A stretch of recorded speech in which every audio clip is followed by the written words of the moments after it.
Amazon children bank నుంచి నకిలీ 500 రూపాయల దొంగ నోట్లు ఆర్డర్ చేసి రప్పించారు.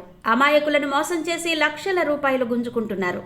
నర్సీపట్నం రూరల్ సిఐ రేవతమ్మ ఆధ్వర్యంలో Golugonda SI Ramarao, rural SI Rajarao ఈ ముఠా గుట్టు రట్టు చేశారు.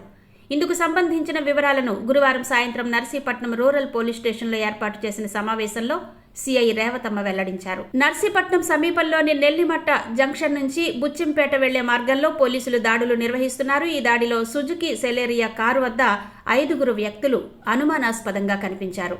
వీరిని పోలీసులు అదుపులోకి తీసుకునే ప్రయత్నం చేయగా 3 వ్యక్తులు పట్టుబడ్డారు. మరో 2 పరారయ్యారు. పట్టుబడ్డ 3 నిందితుల నుంచి 2,60,000 విలువైన అసలు కరెన్సీ నోట్లు స్వాధీనం చేసుకున్నారు. అమెజాన్ చిల్డ్రన్ బ్యాంక్ నుంచి ఆర్డర్ చేసి తెప్పించిన 10 లక్షల నకిలీ నోట్లను పోలీసులు స్వాధీనం చేసుకున్నారు. వీరి నుంచి సుజుకి సెలేరియా కారు, 3 సెల్ ఫోన్లు కూడా స్వాధీనం చేసుకున్నారు.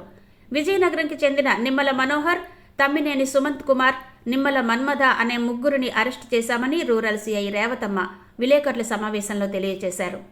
పరారైన నిందితుడిపై 5 కేసులున్నాయని చెప్పారు. రైస్ పుల్లింగ్ కాయిన్ పేరుతో సీతారాముల కళ్యాణం రూపం ఉన్న రాగి నాణాన్ని చూపిస్తారు.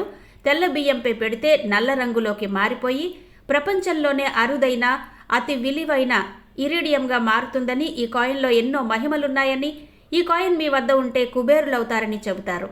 జరుగుతున్న మోసాలను ప్రజలు గుర్తించాలని సిఐ రేవతమ్మ విజ్ఞప్తి చేశారు. రైస్ పుల్లింగ్ కాయిన్ ముసుగులో ముఠాలుగా ఏర్పాటయ్యి ప్రజలను దోచుకుంటున్నారని ఆవేదన వ్యక్తం చేశారు. ఇలా మోసపోయిన ఎంతో మంది డబ్బులు పోగొట్టుకుని రోడ్డున పడుతున్నారని అన్నారు. రైస్ పుల్లింగ్ పేరుతో ఈ కాయిన్ కు లక్షల కోట్ల విలువైనదిగా చెప్పి ప్రజల దురాశ, డబ్బు పట్ల వ్యామోహాన్ని సొమ్ము చేసుకుంటున్నారని అన్నారు. కష్టపడి సంపాదించిన డబ్బును ఎంతో మంది అమాయకులు రైస్ పుల్లింగ్ ముఠాల బారిన పడి డబ్బు కోల్పోయి వీధి పాలవుతున్నారని చెప్పారు. ఇలాంటి మోసాలు నమ్మవద్దని, బూటకపు ఆశలు, నెరవేరని కలలు కనవద్దని అన్నారు.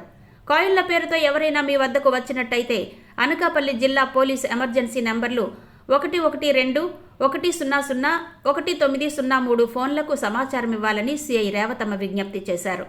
ఈ కేసును లోతుగా దర్యాప్తు చేస్తున్నామని చెప్పారు.